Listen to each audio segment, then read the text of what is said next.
Já, við ætlum að halda áfram að reyna að kryfja samfélagið hér með góðum gestum eins og við gerum jafnan á fimmtudögum. Hér er að hefjast þáttur sem ég kalla stundum reynsluboltar. Ég held að það hafi verið Sigurjón Magnús sem að kom með það góða heiti. Það er alltaf svona matsatriði hvort gestirnir eru nógu gamlir til þess að þykja reynsluboltar. En í dag eru sem sagt 4 góðir gestir. Við byrja á þér, Lára Ómarsdóttir. Vertu velkomin. Já, takk kærlega fyrir. Þetta er mikill heiður að fá að vera reynsluboltanum. Já, er þetta í fyrsta skipti? Já, þetta líka segir mér samt að ég sé orðin gömul. Er það ekki bara gott? Jú, það er mjög gott að vera gömul. Að fá að eldast. Já. Öll reynslan sem við öðlumst, hvernig við leysum vandamál í dag, sem við, í aðstæðum sem við hefðum klikkað á að leysa þau fyrir 20 árum. Allan daginn, maður vitkast sko með árunum. Það er ótrúlegt og verið sáttar í sjálfu sér. Já. Bara situr betur í eigin líkama. Já, ég tek undir það. Velkomin. Takk. Gott að sjá það. Svolítið sem nú hefur verið síðast á samstöðuna, ekki? Jú, það er bara verið svolítið síðan sko. Já, þú ert nú búin að vera svona ein af, getur maður sagt, vinum samstöðarinnar, bara svona. Já, ég er náttúrulega hrifinn af samstöðinni og hef oft sagt það. Já. Og styð bara alla fjölmiðla. Já. Að sjálfsögðu. Já, komandi þaðan. Oft lagt samstöðinni lið með því að koma hérna sem gestur og greina samfélagið. Frábært. Bara velkomin. Takk. Heyrðu, og þá nú komið einu nafna mínum. Þú heitir Björn B. Björnsson og ég heitir Björn Þorláksson. Og við hliðin á þér er Björn Leví. Birnirnir 3. Birnirnir 3. Hvað er í gangi? Hvað var ég að hugsa? Það er þú stendur fyrir þessu, það þýr ekki að horfa mig góð minn. Hringdi þetta svona saman. Já. En ég hef ekki áður verið með þig í þetta nafni, held ég. Ég held að það var ekki verið í spjalli við mig. Nei, kannski verið Gunnar Smára. Þú ert kvikmyndagerðarmaður og þú með skoðanur öllu, þú sagði mér það áðan. Já, ég held ég hafið það, já. Já, þannig að það er að þvæla þér í gegnum fréttir líðandi stundar og maður kemur aldrei að tóma kofana. Nei, ég von ekki, ég hef alltaf ég þekktu fyrir það held ég að finnast eitthvað flest. Já, draumagestur, draumaviðmælandi, við viljum fólk með skoðanir. Og Björn Leví, nörd, það er þinn uppáhaldstitill. Já. Ég verið það síðan í símaskráni. Já, og svo hefur verið notaður í viðgerðum meðal annars varst að teipa mikrofón. Sjáum hvernig það heldur, þegar maður fekk halva mínútu í þetta. Já, þú hefur nú verið áður í reynsluboltunum og gott að hafa þig sem fyrrum þingmann og starffræðing og ég veit ekki hvað og hvað. Ég er ekki starffræðingur, ég er tölvunarfræðingur. Tölvunarfræðingur. Svo við förum lentum ekki í sama smári greið. Já, nú manni, ég rugla saman ég hitti þig einu sinni þegar synir okkar voru einhverju starffræði keppni. Mikið. Já, mér fannst að þú væri þá líka starffræðingur. Nei, bara hafa strákurinn. Já, ok. En velkomin og takk fyrir að koma á samstöðuna. Og þá er ekki eftir að kynna aðra heldur en Auði Önnu Magnúsdóttur hjá Kvenréttindafélagi Íslands. Vertu velkomin. Takk fyrir. Og þú hefur komið hérna áður. Já. Og þú hefur náðið að vera metinn reynslubolti. Frábært. En hvor okkar er gullbrá? Já, Birnirnir 3 og gullbrá. Hver er mamma Björn og pappa Björn? Það er góð spurning. Já, sennilega svo sem er elstur. En ég er fæddur 56. Þú ert elstur. Ég er elstur, já. Já, og höfðinginn í hópnum. Það passar alveg. En þú heitir ekkert Björn Björnsson, eða? Jú, veist þið það skytið það? Er það stendur það fyrir Brynjúlfur, já. Brynjúlfur. Já, það er mér hétt það. Já, einmitt. Akkurat. Heyrðu, þá að tíðindum dagsins kannski og vikunar. Mér langar að byrja á svolítið skemmtilegur frétt. Að 51 þingmaður var sammála þingmál í gær. Það var það að vera hægt að flagga að nóttu sem degi og íslenski fáninn gæti verið uppi fram á haust, bara yfir miðja nótt á meðan við syngjum María María og erum með gítar og sumir drekka bjór og aðri Pepsi. Er þetta ekki bara alveg frábært? Þetta er frábært. Ég hef verið í sumarbústaðum stundum, þar sem er flaggstöng og fáni. Ég er ekki með heima hjá mér samt. Nei.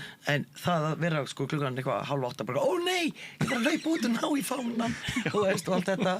Þetta er bara frábært. Ég finnst það bara geggjað. Og bara ef það er bjart úti og svona, ég sé enga óvirðingu fólkna í þessu, bara enga. Og þarna var þó eitt mál sem allir viðstaddir í salnum voru sammála Það er ótrúlegt, sko. Já, er það ekki ótrúlegt? Jó, svolítið. En þetta er nú sjálfsagt mál. Já. Þetta er nú ekki, það er nú alltaf hægt að gera ágreiningu þetta held ég. Já, það alveg hægt. Maður átti alveg von á því. Já, ég meina Eins og þetta allt er gæti einhvern verið veginn. talin einhvers konar óvirðing við þjóðfánan og það var gilt mjög stranga reglur þjóðfánan, það má ekki búið til nærbuxur úr honum og það má ekki nota hann í hvað sem og það má bara flagga á ákveðum dögum. Þú ert einmitt að hugsa eins og ég núna ótal fréttamál sem hafa komið Óteljandi alveg bara. fréttir hvernig fáninn hefur verið vanvirtur. Ég er ekki að mæla og því þetta. bót en mér er sjálfsagt að hafa hann upp á kvöldin. Já, ég er saman við, sko. En er þetta ekki sko, Björn Leví, það er ekkert á hverjum degi sem að, þótt að þessi sjálfsagt mál, þá er ekkert á hverjum degi sem að allir þingmenn eru sammála og enginn situr hjá eða neitt. Í atkvæðagreiðslum, jú, það gerist alveg bara þokkalega oft. Er það? Það bara tekur enginn eftir því þegar Það tekur enginn eftir því. Nei, það er ekkert spennandi að horfa á málin sem allir eru sammála Það þarf að draga upp málin sem allir eru ósammála sem er að einhverju leyti skiljanlegt. Það er búið að leiða þá umræðina einhvern veginn til lykta á þess að það sé einhver standi út úr. Þannig að það er svo sem að einhverju leyti leiðilegt að maður hunsi þetta en það er held ég alveg heilbrigt að gefa því gaum. Hvað þetta mál var alveg sama. Þetta er ekkert merkilegt. Bara hálfgerð tíma í staði eitthvað sko. En það var engin sátt ummæli eins þingmanns í vikunni sem skrifaði færslu á X og hún fjallar hluti sem settu á stað mikla atburðarás. Þú hjá Kvenréttindafélagi Íslands, Auður, þér hefur sennilega ekki verið skemmt þegar... Jú, mér var reynda skemmt. Var það skemmt? Allan tíman? Já, eiginlega. Það sem ég er að vísa til er sem sagt þegar hann Jón Pétur Símsen, JPZ, sem að ég bauð að koma í þennan þátt til þess að ræða þetta mál. Og hann ætlaði að koma, en svo hætti hann við, af því að annir kom í veg fyrir það. En hann sem sagt skrifar þarna færslu á X það sem gefið í skyn að vond geðheilsa ungra kvenna, 15-25 ára gamalla, sé einhverju leyti afurð þeirra breytinga sem hafi orðið og þær sé út á atvinnumarkaði, stjórnunarstöðum, bla bla bla. Þú segir að þér hafi verið skemmt, en er málið svo einfalt? Nei, auðvitað ekki, ég hef bara fíblast. Það er náttúrulega mjög alvarlegt þegar við erum komið þingmennin á Alþingi og fleiri einn og fleiri tvo sem að halda þessi í lagi að tala svona, sem eru ekki með filter sem að við ættum öll að vera með. Sama hvort þeim finnist þetta eða ekki, að þær ættu þá að hafa tilfinningunni, það er ekki í lagi að segja þetta. Og það þýðir að við sem samfélag erum komin allt og langt inn í bakslagið af því að filterin þeirra sem sagt virkar ekki. Þeim finnst þeir með mega segja svona hluti að sem sagt jafnrétti sé svo slæmt og konum væri betur borgið ef að þeir byrjuðu bara að eignast börn svona 20. Eða fyrr? Samhengið var það niður í 15 ára sko. Já, ég ætlaði samt ekki að gera honum það upp að hann hafi verið að mæla fyrir því að stelpur séu að eignast börn svo ungar en allavega að þær forgangsraði því. Og þetta er bara mjög alvarlegt og sýnir hvað bakslagið er orðið rosalegt og hvað samfélagið hefur breyst rosalega hratt á mjög stuttum tíma. En svo líka bara, að vera byrt eitthvað á X. Hver byrtir eitthvað á X? Þetta er bara, þetta er drast. Ekki eins og Donald Trump, hann er hættur. Hann er með sinni reikning. Já, þannig að, þetta er auðvitað ekkert grín og maður ekkert að vera að hlæja að þessu. En þetta er náttúrulega mjög vandræðilegt og mjög augljóslega skín í gegn hvað þetta er úr takti við bara Íslands samfélag þar sem við vitum að við erum með konum í fullt af flottum stöðum, gera flotta hluti. Konur vilja almennt taka þátt í samfélaginu og atvinnulífinu og þær vilja almennt ekki láta mennina sína ákveða hluti fyrir sig. Þannig að þetta er Ég held að við ættum að taka svona. Hann sneiddi líka að ákveðinni menntun þarna upp í HÍ, hvort hann er að gera grína kynjafræði eða einhverju svoleiði og mér finnst ástæða til að ræða þetta. Hann byrjaði á að verja skrif sín áður en hann bað svo afsökunar. Það tók hann svona 2 daga að komast að þeirri niðurstöðu. Það væri best að henda þessu og bara biðjast afsökunar. En allt sem gerist þarna millitíðin er mjög áhugavert og margir sem taka undir þetta hjá honum. Og þú segir bakslag, og það sé sannarlega, á sama tíma við erum með svo margar konur í æðstu embættum sem hafa áður ekki verið. og það eitt af því sem að margir kallar benda á að sanna þessi ekki bakslag. Þú verður rangt fyrir þér. En hvernig sem sagt hvernig passar þetta saman að við erum með allar þessar konur í öllum þessum valdastöðum og við erum líka með þetta bakslag sem veldur því að þingmenn leyfa sér að skrifa með þeim hætti sem að hann gerir og þetta töluvert vinsæl orðræða inn í tilteknum stjórnmálaflokkum, sérstaklega inn í miðflokki, aðeins inn í sjálfstæðisflokknum, held ég að sé óhætt að fullyrða. Hvernig fer þetta saman? Ég held þetta farið þannig einmitt nákvæmlega saman að þú hefur gerst áður í sögunni hér á landi og annars staðar að leið og ákveðin hópur karlmanna finnur fyrir því að þeirra svona valdi sér ógnað, það að segja að því að það er konur í stjórnunarstöður eða konur að ná eitthvað lengra eitthvað, þá fer þessi hópur fram í það að reyna að draga úr völdunum kvenna til þess að fá sín tilbaka aftur. Og þetta sem betur fyrir lítill, þetta ekki meirihluti karla sem betur fyrir langt í frá. Og ég tók einmitt eftir í þessari umræðu og það var það sem gladdi mitt hjarta svo svakalega var hversu ótrúlega margir karlmenn loksins stigu fram og sögðu bara hei, þetta svona viljum við ekki hafa þetta land. Fattarðu? Þeir hafa verið stundum svona finnst mér dregið til þess að tjá sig. Dregið lappirnar? Já, ekkert vera mótmæla of og eitthvað svona. En þarna fannst meirihlutum karlmanna að það hefur verið gengið á langt. Talað náttúruval. Eins og það sé bara eitthvað val náttúrunnar að kona í dag sé bara að fæða börn, ala börn og vera heima allt sitt líf. Þú veist, og kúð af kalli eða eitthvað. Þú veist, sem betur fer erum við ennþá þar. En þetta hefur gerst áður, eins og ég segi, ég man í kringum bæði MeToo-byltingarna, druslu-smánunarbyltinguna, bara fríðin Nippul-bylting, allar þessar hreyfingar sem hafa komið alltaf svona fram reglulega, að það kemur alltaf síðan þá hópur sem að vill ná aftur sínum völdum, skilurðu, og þeir fari í að rakka niður og ræja, öfga feminista, öfga klikkuðu kettlingarnar, veist, og kalla okkur allar konur það allt í einu, fattarðu? Og það bara því að þeir vilja ná völdunum sínum aftur, vopnunum sínum aftur. Og ég skil það svo sem að þeir vilji það, en ég fagna því líka leið núna að loksins, segi ég bara, stóðu íslenski karlmenn, meirihluti þeirra, upp og segi bara, hei, hingað ekki lengra, nú fóruð þið yfir strikið. Ég mátt gera það fyrr, en ég rosalega ánægð með að gerist þó núna. Já, ég deili því alveg. Ég held að þetta sé langt frá því að vera einhverju meirihluta skoðun karlmanna og þetta sé algjör svona öfgahópur í raun og veru sem að heldur þessu fram, sem kannski stígur fram eins og Lára segir, þegar þeim finnst að sér þrengt. En við höfum auðvitað séð þetta líka bara að öfgahægri hefur verið að eflast ekki bara hér, heldur allstaðar í Evrópu og víðar heim og ég held að þetta sé svolítið partur af því, þá svona harnar þessi umræða og við heyrum þessar skoðanir koma upp og það er kannski hluti af þessu bakslægi sem hér er talað þessi pólitíska þróun sem verið hefur og eru þetta ekki góð, en ég held að þetta sé alls ekki þannig að meiri hluti Íslendinga, karlmanna eða kvenmanna sé að breytast frá því að styðja jafnrétti karla og kvenna, ég held að það sé langt frá því, þetta sé auka skoðun sem þarna er lýst.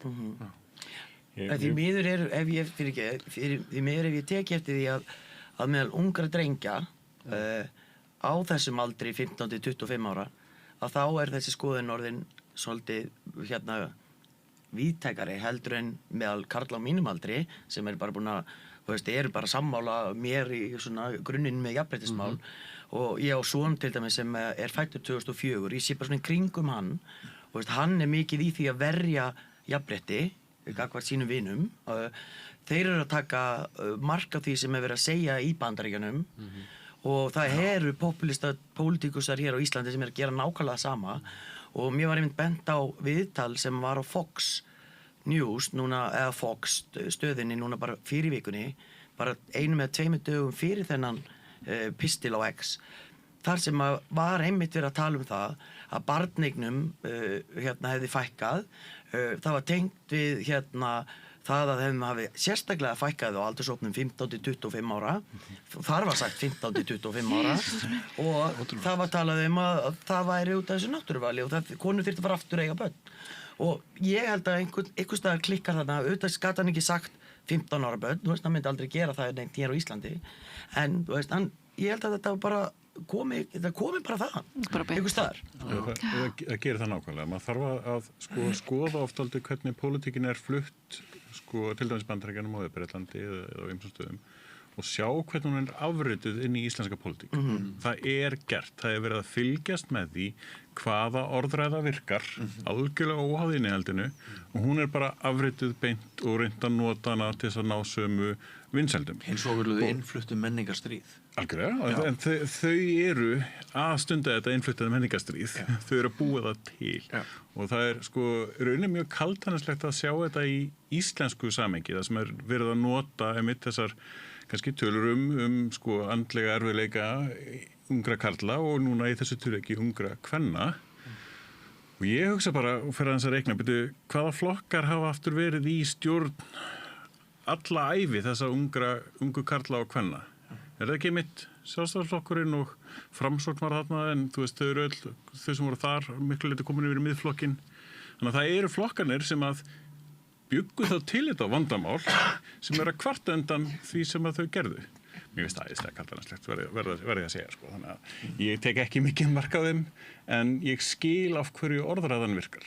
Það búið að sníða hana til, það búið að hanna hana, það búið að ná upp punktunum. Þetta svo mikið tilfinningamál og það það sem grípur fólk þrátt fyrir að það ætti að sjá hversu falskt þetta En ég held sér rétt sem að þið báðar bendið á að ég fann bara í mínu brjósti rosalega sterka tilfinningu þegar ég lasa þetta.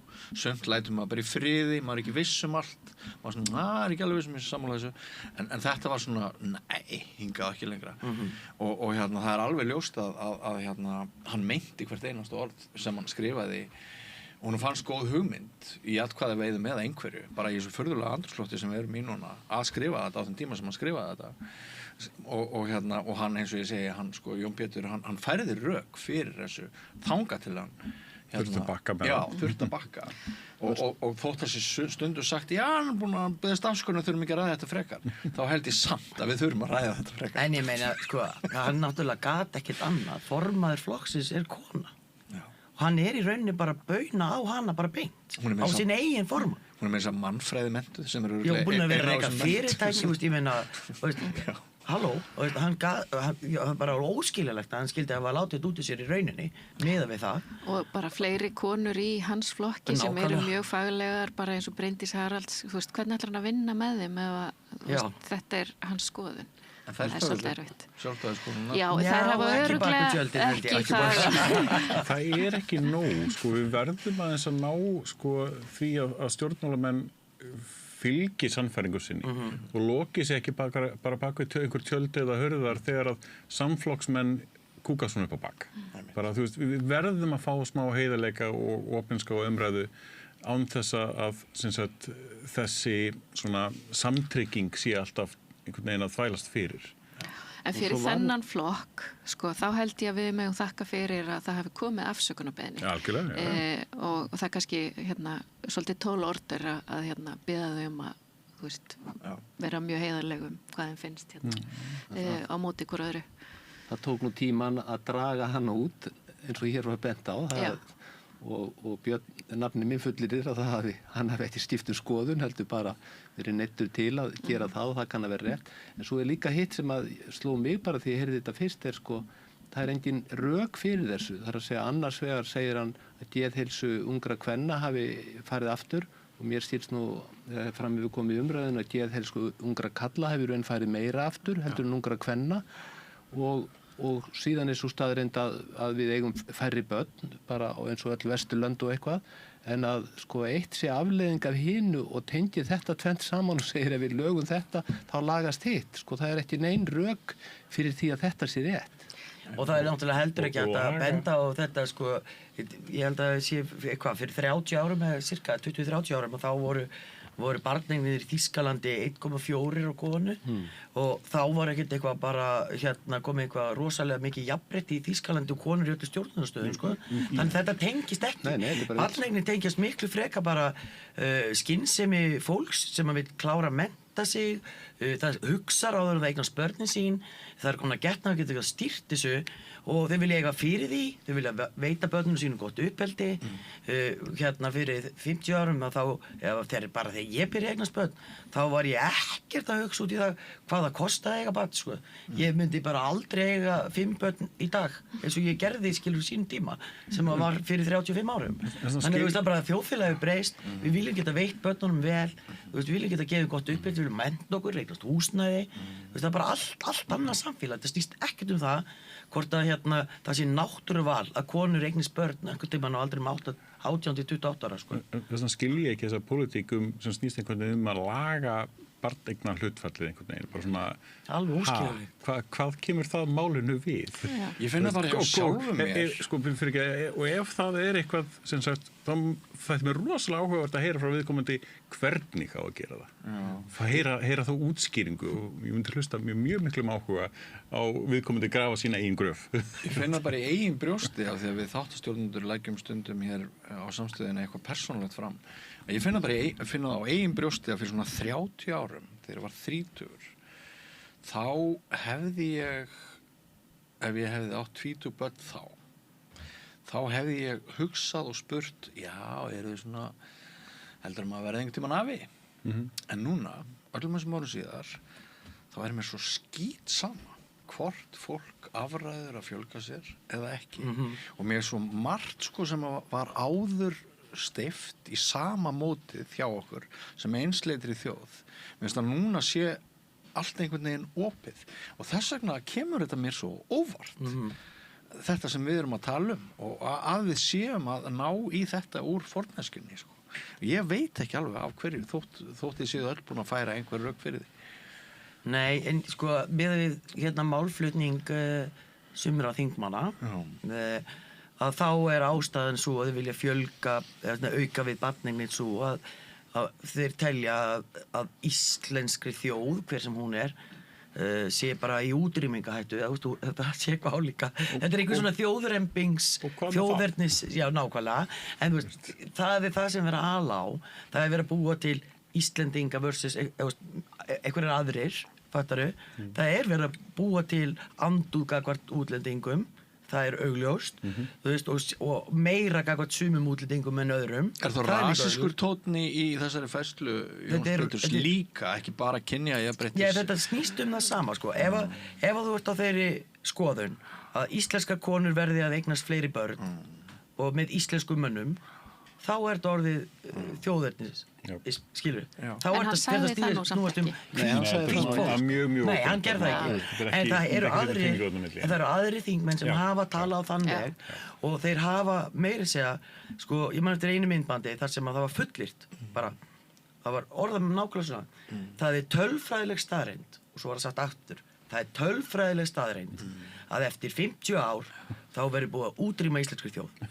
Það er ekki hægt að tala tölfræðilega staðreynd eftir 50 ár til að byrja með. Tölfræðing gæti ekki einu sinni gefið líkur að því að það verður búið að útrýma íslenskri þjóð eftir 50 ár. En allt myndbandið snerist að hamra á að þetta væri tölfræðileg staðreynd og það er fólk sem hlustar og hugsa með sér, já, það er rétt. Af því að það veit ekki betur eða nennir ekki að kanna það trúi bara manninum sem segir þetta, skilurðu? Það er ekki að fara að googla, er þetta tölfræðileg, er hann að segja rétt? Og þú elur þannig smá saman á þessari andú, bara við ætlum að vera hér hvít og áeiga helst og við viljum ekki láta útrýma íslenskri þjóð af því að hún er í stórkostlegri hættu og við verðum eignast fleiri börn og til þess að eignast fleiri börn þá verðum við að koma konunum inn á heimilið aftur þessi öðruvísi hvernig á annars að hugsa öll þessi börn. Við erum ekki sem með leikskólakennarar til þess að sinna þeim með henni. En þessi stórkostlega íslenska þjóð okkar, hún fekk svolítið á kjaftinn í vikunni líka í öðru máli þegar Kveikur hjá RÚV sýndi okkur fram á að við erum bara með eitthvað mega vændis notkun hér á landi. Og ég man að í blaðamennskunni, það er nú 40 eitthvað ár síðan ég skrifaði mína fyrstu blaðagrein og fyrir svona 35 árum þá man ég eftir alvarlegri frétt sem ég skrifaði það sem var svona verið að veltaði upp hvort það væri kannski eitthvað smávændi á Íslandi til eða ekki. Og þá man ég vel eftir því að íslenskar konur og íslenskir kallar við verðum bara svo frjálslynd, við færum bara á ball og við svæðum bara hjá hverju sem hreyfðist og fengum okkur í glas, þyrfti ekki vændi. Ég held að ég án ekki skrifað þetta, ég sér en sem sagt, það er svo stutt síðan að þetta var einhver svona umræða og svo er svona ákveðin kannski paradísarmissir eins og segir núna að við góðum bara mjög langt í alls konar ógeðslegu vændi sem er náttúrulega annað jafnréttismál. Nú kemur sko bara einhverju máli sem er mjög svona, já, ég fjalla mikið vændi, mansal, skipulega glæpastar sem ég gerði mikið í fréttum og það var svona mín sérgrein ef það má segja sem svo og ég gerði mig þátt í Kveik fyrir nokkrum árum, alls ekki komið 6 ár vændi á Íslandi og þar talaði ég bæði við konur sem voru seldar mansali, karla sem voru að kaupa vændi íslenska, að því meira hluti kaupenda eru íslenskir þá og núna og bara venjulegi menn sem að fara bara í hádegisliðinu sínu eða kaffinu eða eitthvað. Sem njóta friðhelgi. Og svo talaði ég líka við konu sem er vændiskona, hún er það ennþá og er búin að vera það núna í 27 ár.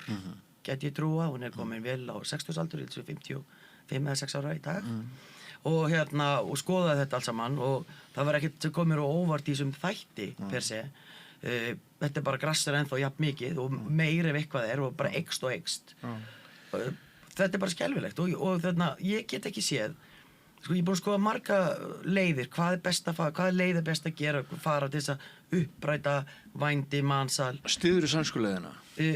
Já og nei, ef hún virkar ekki þá vil ég bara einhver aðra leið fattarðu, nafngreina menn mögulega myndi það að fælinga áhrif Það er umræðað það í dag að vændisköpundur verði nafngreindir og þeim stungi bara steini mögulega er það leiðin sumir hafa nefnt að fara þessa þýsku leið þar sem það er bara löglegt, vændi löglegt 2017 hertuðu löggjöfuna þannig að þú þarft að skrá atvinnustarfsemina virðisaukanúmer og setja þetta allt saman upp á borð það með ekki vera milliliðir og annað því líkt nýjustu rannsóknir frá því fyrra sína að ólöglegt vændi í Þýskalandi hefur aukist þess að mansalsvændi hefur aukist síðan að vændi var gert löglegt vegna þess að eftirspurnin var bara meiri og Þýskalandi talaði síðan núna bara vændisparadís í Evrópu þannig ég veit ekki hvort það sé rétta leiðin ekki viljum við að þolendur mansals og vændis verði neftir í varðhald og setti stungi í steinin eins og í Bandaríkjunum ég kann ekki heldur við þá leið En í þinni rannsóknarvinnu þú voru aldrei hitt hamingjusum á hóruna? Jú, sko, hún segist allavega að vera það og er enn að stunda vændi og tók bara svona akkorsvinnu ef hann vantaði nýjan tjaldvagn eða bíl eitthvað þannig að jú, auðvitað er til einhverjur konur eða karlar eða kvár sem að vilja velja þessa leið Þannig að við ættum að varast alhæfingar allan daginn, það er ekki þannig en ef við gerum þetta löglegt þá er alveg pottið samt að það er ekki nægilega margar manneskjur á þessu landi til að stunda vændi til þess að anna eftirspurninni þannig að það þyrfti alltaf að flytja inn fleiri og hvernig er það gert? Jú, gegnum vændi, mansal eða þú veist, í þrælamennsku og það vill enginn okkar hafa og ég fyrir ekki bara sér klári eina leiðin sem ég sé út úr þessu vandamáli er að þeir sem kaupa vændi sjáu bara að það sem þeir eru að gera er ofbeldi og glæpur og þeir hætti því bara. Og hvernig? Bara þeir eru bara að sjá það í hausnum á sér að þeir eru ekki... Þeir sjá það frekar ef við nafngreinu þá? Mögulega. Er það ekki? Jú, þá skamma sín, þá þurfa að tala við konuna sína og eitthvað svona. En svo, nota bene, þetta eru flestir viðskiptavinna allavega þessari hamingjusömi sem ég tala við eru giftir karlmenn sem koma til hennar á vinnutíma á milli 9 og 5 bara svo það sé sagt og það er ennþá þannig Ok, takk fyrir þetta Má ég segja eitt hérna? Vilt þú koma inn? Bara halleluja Bara sammála öllu sem að Lára sagði Jesús, já En vandamálið er kannski þetta sem hún nefnir líka það er ýmsar leiðir við reyndar hvað er hægt að gera ég meina hvernig getum við girt fyrir þetta og ég held að nafngreining eða nafnbirting og refsingar fyrir kaupendur vændis hljóta vera einhver leið líka. Það er ekki hægt að láta þá vera hvað ábyrgðarlausa og eins og þeir, sko, þeim komið þetta í raun og veru ekki við og geti bara stundað þetta eins og þeim sýnist. Finnst það alls ekki vera rétt. Og hver er ástæða þessara nafnleyndar? Vistu það eitthvað? Nei, ég sko, yfirleitt talað að þetta sé ekki það stór glæpur, veist, að kaupa En þetta er risa eins og við sáum Já, í en með þættinum. því að, þú veist, hafa sektagreiðslu upp á 200 skall, Já. sem er nú bara 4 skipti hjá hóru, fattaru, eða vænskonu, Er það prísinn, 50 skall? cirka 30 til 50 og 60 þetta var eftir hversu lengi. Fyrir hálftíma, hvort þú klukkutíma. færi hálftíma, klukkutíma, eða hvort færi leikið ekki. Þú veist, það er meira sætt var ódýrara, náttúrulega hjá sumum erlendu kvennana sem eru greinlega hér í þrældóm. Já. Og að, veist, það séu bara í alvörunni til manneskjur hér á þessu landi með siðferðiskennd til þess að kaupa eitthvað fyrir drátt fyrir 15 skall bara ofar mínu skilningi veist, og ef fólk myndi bara hugsa þannig þegar áðan að fyrir inn veist, ég er að fara að borga 15 skall come on, það er ekki eins og tímakaupi mitt skilur eða eitthvað, ef þetta er yðnaðarmaður sem dæmi þú veist, halló þú veist, af hverju hugsa menn ekki svona, ég skil það ekki ég skil ekki hvernig geta sett þetta bara bak við sig eins og þetta sé að allt þetta fólk að því þetta er ekki bara konur, þetta eru líka kynsegin sem eru hérna seld inn í mannsali mjög mikið með þessa kynsegin og hérna veist, hvernig getur þú bara horta á þessa einstaklinga eins og þetta sé eitthvað séu bara hérna happy go lucky bara having fun veist, ég bara skil ekki bara þessa hugsun og ég veit ekki hvernig við hefum að uppræta hana nema með öflugri fræðslu bara strax í grunnskóla og ég meina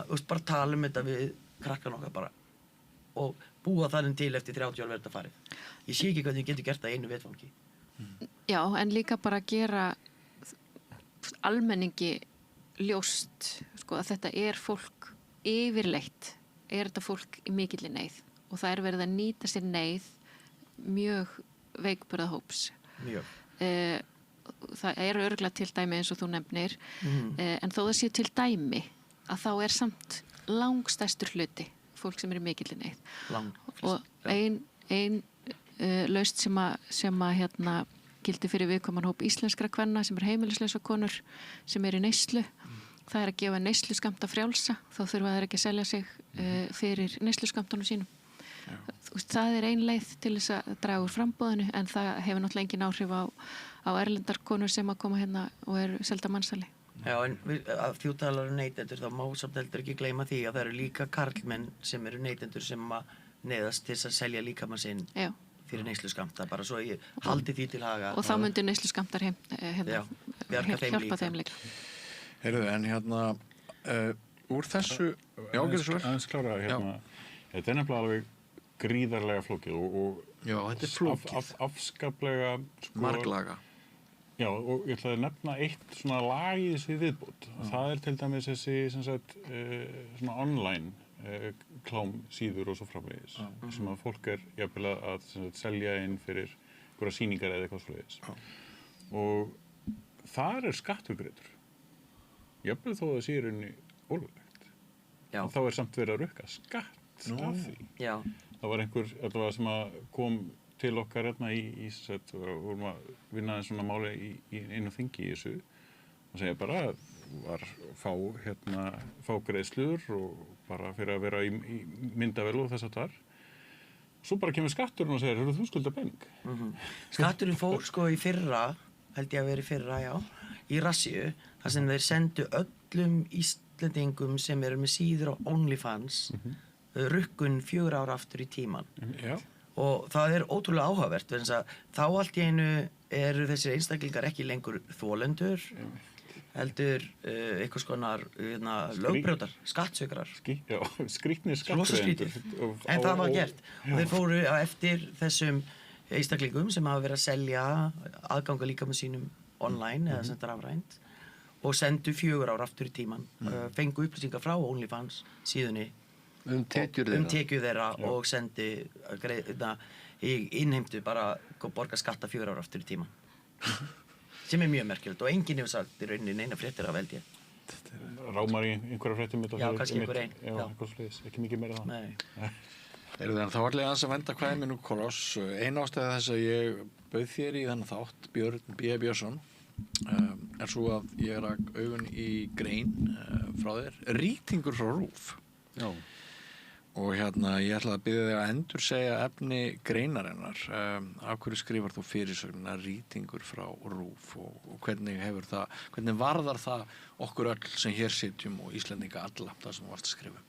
Já, það er stuttumáli þannig að RÚV, sem sagt ég er kvikmyndagerðarmaður og þetta varðar það fag í raun og veru. Það er að segja að RÚV er eitt stærsti kaupandi íslensks efnis, bæði leikina þátta en líka næstum því eini kaupandi heimildamynd og stuttmynda. Maður Lára þekki nú allir vel, til dæmis, en einn stærsti kaupandi líka leikins efnis. Það má kannski segja að sá markaður séu svona 3 aðilar.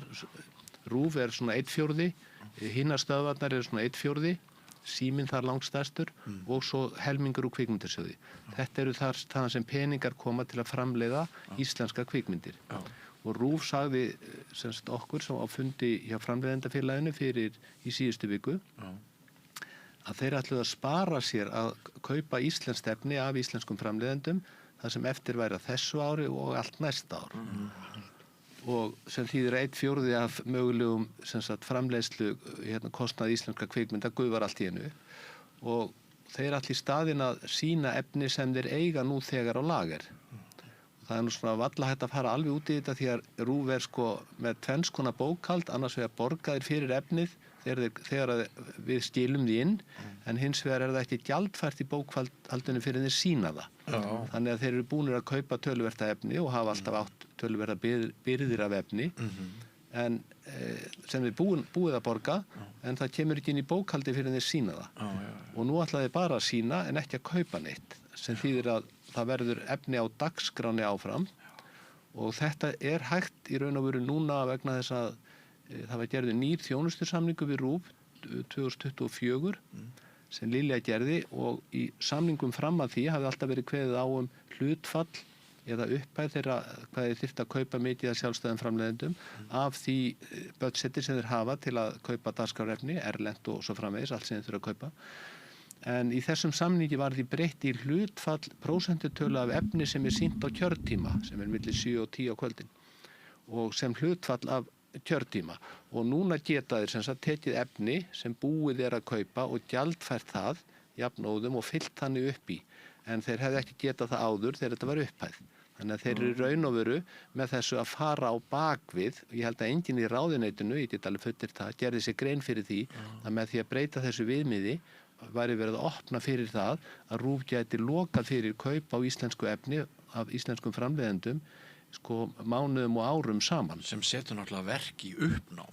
Alveg. Þetta skýrir til dæmis af hverju þeir eru ekki til í að leyfa mér að gera fleiri þætti. Nei, þeir ætla ekki að kaupa neinu. Þeir svara bara að nei, við erum ekki að fara að kaupa neitt í ár og ekkert á næsta ári. Já, það er bara svarið. Það er bara svarið sem ég fekk og já, ég veit ekki hvað verður. Og þetta er auðvitað, bæði auðvitað kemur þetta sér illa fyrir bransanum og alveg hvart yfir því en mjög illa því að Kvikmyndasjóður stendur mjög illa eftir mikið niðurskurð undanfærin ár sem að Lilja Alfreðsdóttir stóð fyrir og nú sem sagt gerist það 4/4 af því sem þó er framleitt fyrir á Íslandi hverfur allt í einu með þessari ákvörðu RÚV. Vegna þess að bæði í lögunum er kveðið sérstaklega á það að RÚV eigi að efla íslenska kvikmyndagerð og starfa með kvikmyndagerðin í landinu og í þjónustusamningnum er fyrsta atriði áherslur í þjónustusamningnum er fyrsta atriði að eru kaup á sjálfstæðum framleiðendum. Þannig að þetta er á oddinum hjá bæði löggjafanum og í þjónustusamningnum við ráðuneytið en RÚV er búin að finna holu til að fara á bakviða og allir ekki að kaupa neitt. Þannig að þess vegna skrifa ég þessa grein. Og þess vegna spyr ég líka hver varðar þetta okkur öll því að augljóslega gerir það. Já. Við erum með þessa sátt það að Ríkisútvarpinu er treyst fyrir því að vera miðill og safn og halda utanum starfsemi annara, sköpun annara og sína og nægt ennú nægur úlfúðin í kringum RÚV. Þótt svona fíaskó, segi ég bara, bætst ekki við. Þetta er ekki bara fyrir okkur hér, bara innanlandsbrúks, heldur líka bara, ef þú tekur sér dæmi leikið eins og bara danska konan eða eitthvað annað leikið efni sem að fer síðan í útrás og kynnir íslenska kvikmyndagerð út allan heim og íslenska þjóð og menningu, trekkir að ferðamenn og allt þetta. allavega mjög margir sjónvarpsþættir, leikið-efni, heimildefni er uppbyggt þannig að þú færð sko samkomulega við RÚV einhvern sýningarétt og þeir borga einhvern x% af kostnaðinum. Með það í höndunum getur farið og fengið annar staðar fjármagn inn í kvikmyndagerðina eina og þú veist, og þannig nærðu smá saman að ná utanum þetta og einstæð út að sækjum endurgreiðslunni á kvikmyndasjóði, þú veist, þá þarf þetta að vera með þennan pappír að einhver ætla að sýna þetta, þannig að þeir eru með gríðalegt líka bara dagskrárvald, ekki bara því sem þeir sýni sjónvarpinu á sér, heldur bara það sem er búið til fyrir allan heiminn af íslenskri framleiðslu þetta er eiginlega alveg svolítið ótrúlega stað. Já, þetta er alveg furðulegt að þeir sko leyfa sér að gera þetta líka vegna þess að, þú veist, það er niðurskurðarkrafa og ef að þeir stera niður hjá sér þessi, ég veit ekki hvað þetta eru, þeir fengur 9,4 milljarða í fyrra með auglýsingatekjunum sínum, þannig að þetta er svona milli 5 og 10% og við segjum af hverju, segið þetta við alla deildarstjóra, það er milli 5 og 10% niðurskurður hjá þér, en þeir taka bara þennan eina þátt út og þurfu ekki að segja upp neinu manni og ekki að gera neitt innanhús. Þetta er bara, vandinn er sendur kvikmyndafyrirtækjum út í bæ. Tekjur okkar á samstöðinni, það kom fram hérna í samanburði þegar Stefán Jón Hafstein, hérna formaður stjórnar RÚV, var hér einmitt í spjalli að ræða rekstrarafkomu síðasta árs meðal annars. Okkar tekjur eru undir 1%. Við erum sérst minna en 1% samstöðin sem að býr til 4 efni af sjónvarsefni. Til þetta að vera miklu minna en það. Þetta eru 9 milljarðar. 9,4? Nei, við erum, sérst okkar tekjur eru að það væru 90, það eru undir 90, er það þá ekki 1%? Jú. Já, þetta er sérst undir 1%. Sem er alveg hlægilegt. En hérna þú varst búin að biðja orðið, Björn Leifur. Þegar ég heyri svona lýsingu, þá fer ég strax að pæla í hver er að taka ákvörðunina. Af því að það er nú einu svona pólitískt skipuð stjórn í RÚV. Sem að ef það á að túlka samninga sem eru gerðir við ráðuneytin og svoleiðis og það er ákveðin meining þar á bakvið, að þá þarf það í rauninni að fara í gegnum þessa pólitísk skipuðu stjórn hvort það sé rétt túlkað. En ég velti samt þetta fór ekki gegnum það, þetta er bara ákvörðun stjórnenda. En ég velti samt fyrir mér einu. En þarna er sko pólitísk skipaða stjórn sem getur samt getur fyrirgefið, þið tók þessa ákvörðun, samningurinn við ráðuneytið, það þarf útúrsnúninga til þess að komast í þessa ákvörðun út frá því hvað er að gerast. Við erum að vona að þeir geri það. Hefur fengið mikil viðbrögð í greininni? Já, mjög mikil úr bransanum. Ég meina það eru þetta allir sem að, ég meina bransin þetta okkur krossbrá að heyra þetta frá útvarpsstjóra þarna fyrir viku síðan og ég veit að bæði framleiðendafélagið og leikstjórafélagið hafa verið með mótmæli yfir þessu og það er búið að vera að fara og hafa samband við bæði ráðuneytið og stjórn RÚV og svo framvegis því að þetta er auðvitað ekki hægt að þetta gangi fram svona, það væri bara það væri katastrófa fyrir kvikmyndagerð á Íslandi og hefur víðtæk áhrif eins og Lára lýsti hér á. Já, bara í menningarlegu tilliti fyrir okkur sem þjóð, þá bara gengur þetta ekki. En ef ég má koma með bara svona að því að bara ef ég ætla að leyfa þeim að njóta einhver svafa bara, þetta er bara pæling sem á datt öll þínu hug. Nú er tekin við nýr dagskrárstjóri sjónvarps.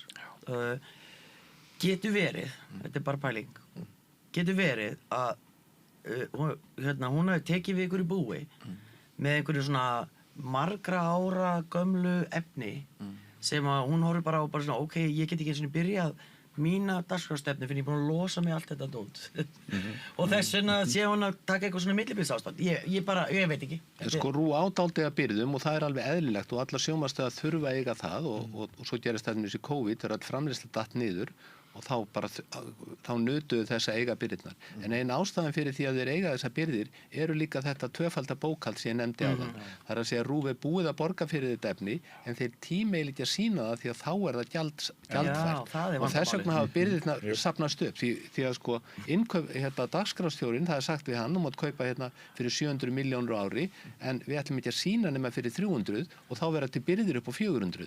Þannig hafa byrðirnar eru bara gamalt svindl. Við eigum bara eftir 4 eða 5 mínútur og það er mjög stutt í kosningar hjá okkur, sveitarstjórnarkosningar og mér langar að biðja ykkur að fara aðeins með mér á trúnaðarskeiðið.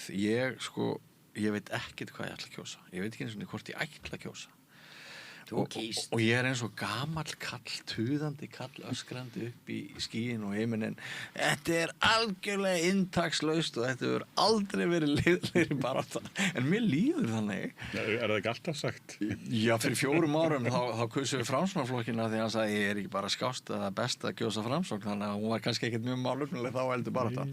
En mér langar samt ef þið myndu nýta kannski síðustu 4-5 mínúturnar, bara mínútu á mann, að svona lýsa fyrir mér ykkar upplifun af, tökum bara borgarstjórnarkosningunum hérna í Reykjavík eða sveitarstjórnarkosningunum í hérna nágrannabyggðum. Hvernig þið upplifið þessa hérna kosningabaráttu núna, hvað kosið og hvort fleiri deila því að vera án lögheimilis? Gjörðu svo vel. Já, ég búin að ákveða hvað ég ætla að kjósa og ég alveg sammála að þetta svona frekar dauft og einhver rifrildum bílastæði, þetta bara svo fáránlegt einhvern veginn. Það sem ég hef mest áhyggjur af það að Ari Edwald oddviti Miðflokksins sem hefur sýnt sko ræðilega kvenfyrirlitningu og þessi flokkur kemur aftur og aftur með kvenfyrirlitningu og ég bara áhyggjur af því að það er verið að tromma upp svona fólk sem á ekkert að vera í pólitík sko. En já, þetta leiðilegt, ég alveg sammála, ég nenni ekkert að fylgjast með þessu og ég ætla ekki að horfa á kosningavöku því ég var svo svakalega lengi að jafna mig eftir ekki best að kjósa Framsókn, það bara sló í gegn síðast. Ég bara þurfti næstu að leggja mig inn, ég var svo eftir mig, ég var fyrir svo miklum vonbrigðum með Reykjavíkinga. Einar er góður gæi sko. Það var náttúrulega alþingiskosningunum. Snýst ekki beint það satt. Já, það er það. Já, en ég alveg sammála sko, þetta er alveg ótrúlegt sko. En takk fyrir hreinskilina. En þú veist hérna hvernig þú ætlar að kjósa? Já. En þú ætlar ekki að segja eitthvað, Ég ætla að kjósa Sönnu, bara get alveg sagt það. Já, einmitt. Björn Leví. Já, ég bara sé endurtekningar á svona því sama og gamla einhvern veginn. Þetta er allt í svona upprópunum, maður sér þarna inn á milli fólk að reyna að vera sko spennt og málefnalegt og koma með góður hugmyndir en það er ekki pláss fyrir sanngjarna heiðarlega umræðu málefnin sem að skipta máli. Nei. Það er bara pláss fyrir TikTok-myndböndin og athyglis hagkerfið. Ég held nefnilega að þetta skipti mjög miklu máli að hliðvarsla fjölmiðla sem var ákveðið gæðakerfi þrátt fyrir allt og faglegt kerfi, það er alveg hrunnið og hver og einn frambjóðandi getur bara búið til sína eigin mynd af sjálfum sér og við erum bara, jafnvel blaðamenn eru að verða hauguruglaðar í því hvað eru staðreyndir, hvað eru góður upplýsingar og hvað er bara eitthvað drasl. Ég kom nær því að vilja einfallega bara, ekki bara persónugjör heldur bara handahófsvarið. Já. Takk. Þakka þér fyrir. Já, ég er alveg sammála því að þetta er búið að vera daufleg kosningabaráttu, en það er ekkert málefni sem hægt er að horfa á og einhverju núna séu núna á móti borgarlínu en ég meina hún er komin og langt og verður vonandi gerð og það er engin svona ágreiningur raun og veru eitt eða neitt. Þetta er meira einhver svona vitleysa eins og keyrum og nagladekkjum í göngugötum og átt að taka við sér viðtal og einhver svona þvæla en bara svona generalt segi ég, mér finnst Reykjavík hafa batnað gríðarlega á síðustu 20-30 árum bara það hefur orðið gjörbreyting á þessari borg, þessi hjólaborg og grænaborg sem þetta er og svo framvegis og ekkert allt heppnast vel eins og þétting á einhverjum reytum og svona en ég get ekki séð að við séum á svo vitlausri leið að nú þurfum við endilega að venda kursunum í einhver allt aðra átt. Það er nú svona mín stóra tilfinning sko, en það er enginn að bjóða neina nýja leið, finnst mér. Það er nú svona niðurstaðan þegar ég horfi yfir svið 11 frambóða í Reykjavík. En finnst þér hún óvinnu lágkúruleg kosningabaráttan eins og dæmis viðmælandi mín í gæri Atli Þór Fandal hélt fram, óvinnu inntakslaus, bara ég raunin ekki verið að kjósa neitt. Já, það er engin svona málefni verið sett á oddin eða sem að tekist þér á það er allir auðvitað að kynna sig og tala svona hlutina almennt, ég meðan mér finnst líka gaman bara að sjá við erum að sjá þetta daldið að nýju fólki heil í öllum flokkum og mér held að það sé bara jákvætt og gott og hún ungi sósíalistinn sem að einhver benti á er nú sennilega stjarnakostningabaratanar og ég get alveg tekið undir þá mjög gaman að sjá svona kraftmikla unga konu koma fram og vera svona rögg og klár og bara röggsum og klár mér það bara frábært. Það líka svo áhugavert að á sama tíma margir tala hana sem stjörnu þá ekkert gefið að hún verði á nái inn að hún fái nægilegt fylgi og það segir mann líka hvað þekkta fólki hér verður að tala Ara Edwald akkur hann hérna í oddvitaðsætinu fyrir Miðflokkinn en bara þekkt fólk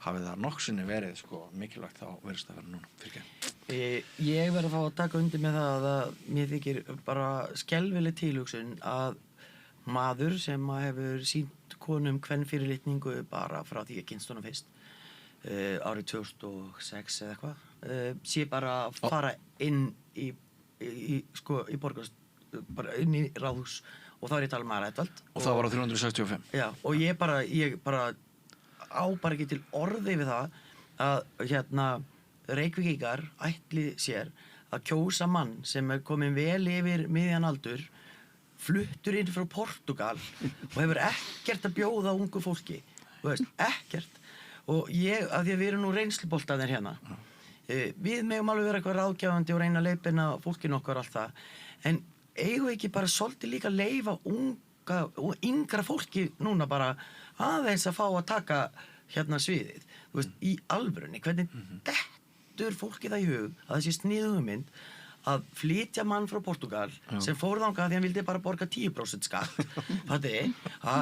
inn til Reykjavíkur og hann fer hérna niður í bæ og hefur ekki verið niður í miðbæ frá því 1700 og Súrkál eins og myndböndin hans já, ég bý niður í miðbæ hann er bara bullari hann er ábara heita bullari eða skattsvikari eða svikari eitthvað ég vona halló, ekki kjósa Miðflokkinn í Reykjavík að öðru leyti ég ekki búin að ákveða bleið.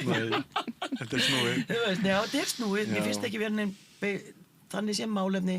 Jú, ég náttúrulega eins og allir hafa tekið eftir sem að vera að hlusta greinilega, jafnréttissinni og vil að við gerum vel við fólki okkur og ég vil, vera með neyslurými fyrir fíklan okkar og ég vil að við tökum utan okkar minnstu bræður og systur og hugsum fólki okkar Þetta sem þú sagði með aldurinn útilokar það líka að þú kjósi Brynjar Níelsson Já, ég skil það ekki heldur og Hildur ég bara minnst Hildur fín en ég næ ekki til hverju vera að ná með Brynjari og ég er búin að vera að segja svo þó nokkuð marga vini sem eru svona 10-15 árum eldri en ég og samt ég nú orðin svona gömul en ég verið að reyna að segja svona við þau líka í sambandi við Evrópusambandið ég veit við ætlum ekki að ræða það núna en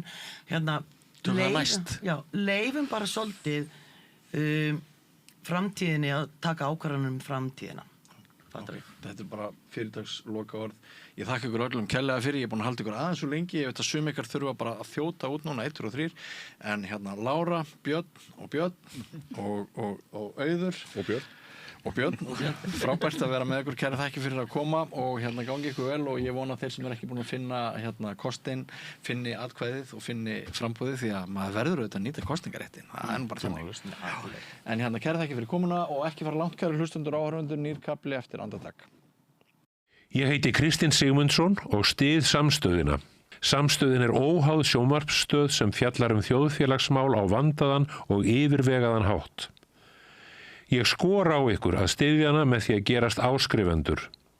Samstöðin er ómissandi.